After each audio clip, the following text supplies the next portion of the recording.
Thank you. Thank you very much. Repeating the opposition for the reply speech. Can we have reply speeches from the opposition side? Deputy Prime Minister, the floor is yours. My name still remains Chisaji Wanaru, a people of Rated Christian Primary School, and I'm here to air out the reply speech.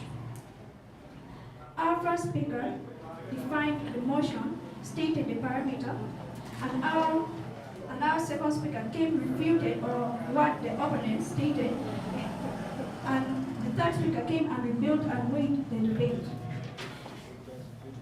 They talked about economic implication, in which we talked about mining of natural resources. Therefore, this House should believe that developed nations owe Uganda reparations for historical climatic injustices. They talked about shared responsibilities, in which we say, how should we share responsibilities, yet we were robbed of our own natural resources. Therefore, this House believes that developed nations owe Uganda reparations for historical climatic injustices. And my opponents aired out their arguments, but they did not relate to the motion. I would like to stop here. Thank you. Thank you very much, our Deputy Prime Minister, for the debate. In other words, this was a much better debate from the previous one. The competition was tense. We understood the motion and what the motion wants, but the only challenge I saw was on team burdens. Both proposition and opposition side, we all know the burdens we owe this debate. That shows we did not do proper justice to this motion. If you fell in your team burdens, proposition side, you have a burden of proof. Opposition, you have a burden of refutation. Then also what I saw is that elaboration on our points of argument.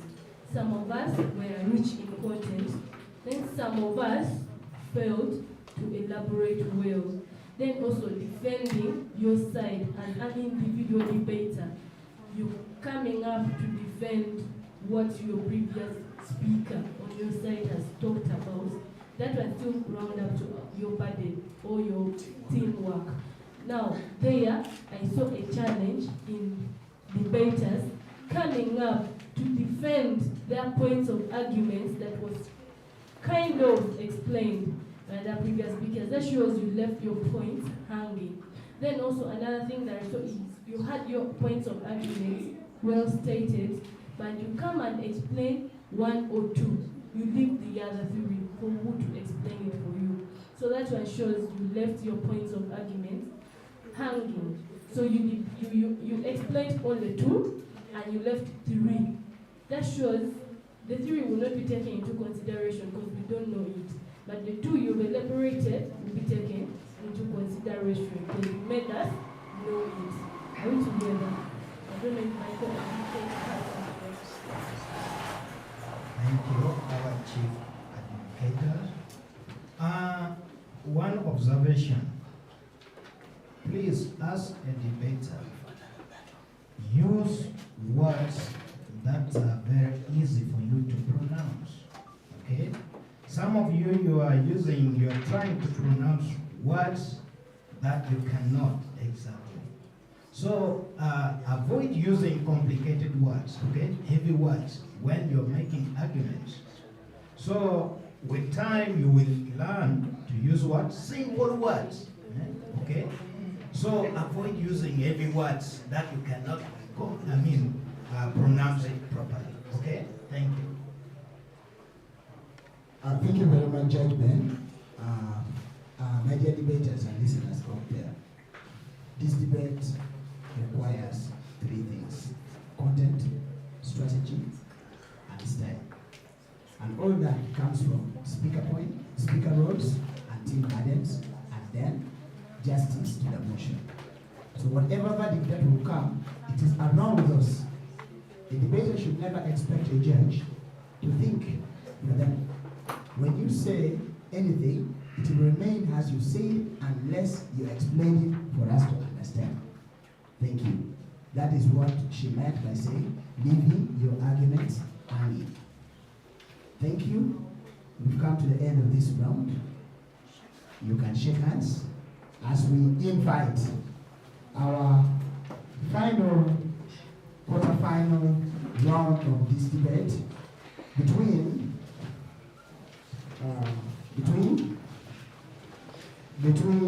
Eagle Nursery and Primary School in the proposition. Thank you very much, Judge Isaac. Please come forward as it has already been said. Proposers at the Eagle Nursery and Primary School. And they're going to be featuring also the nursery and primary school. Get your names written and have it submitted to the table of the judges. I am very happy that today at least the judges are going to provide us with adjudication having receded. That means due consideration and due diligence is going to be embraced in the process. And also permit me to remind you within the audience there, in and out, that we have Angela Mamukwe as one of our adjudicators today. And then we have Isaac Okelo Lamono as an adjudicator. We have the chief adjudicator, Diana Campus, and then Ben is here to ensure that we bring this to an unbiased end. Let me, with this, get back to the table of the adjudicators so that we can kick off this last round. Thank you very much, Rebecca and listeners out there. Indeed, it's our last round of the quarterfinals. So, the debaters have submitted in your list. Yes. And with individual speaker rules. Thank you very much.